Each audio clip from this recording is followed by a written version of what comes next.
C'est la première année que je fais de l'orge hybride. Traditionnellement, j'exploite plutôt des escourgeons d'hiver brassicole. Et compte tenu des rendements plutôt stagnants de l'orge brassicole, mon choix s'est tourné cette année vers de l'orge hybride.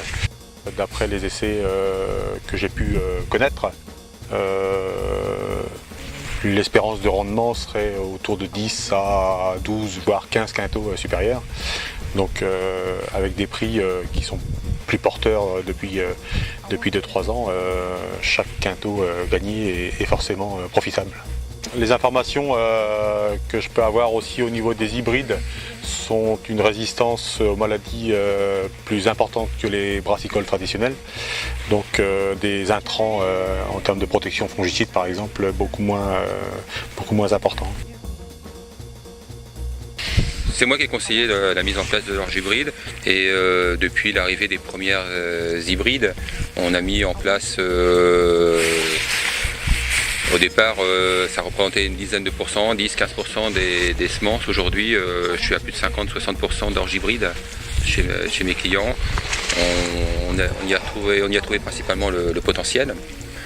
C'est ce qu'on disait à l'instant, des 10 quintaux, on est en terre de limon profond, nous avons eu jusqu'à 25 quintaux de mieux. On a des rendements qui s'étalent aujourd'hui entre 105 et 110 quintaux de moyenne depuis 3 ans, avec des variétés hybrides.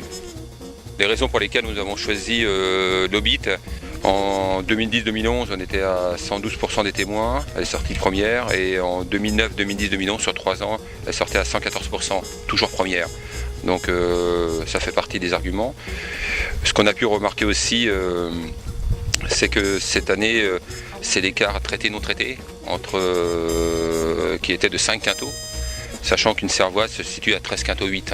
Donc ça, c'est des arguments favorables, disait M. Salins, en ce qui concerne nos passages fongicides. Aujourd'hui, on applique deux fongicides sur les orges hybrides et avec des résultats tout à fait corrects. L'escourgeon hybride nous laisse entrevoir une production de paille de l'ordre de 20 à 25% de plus qu'une escourgeon classique, donc ce qui pour un éleveur est loin d'être négligeable. Et puis après, en termes de gestion d'assolement, sur mon exploitation, j'ai une partie significative de blé sur blé aussi. Donc l'orge hybride, a priori, se positionne très bien aussi dans l'assolement pour éviter une quote-part importante de blé sur blé.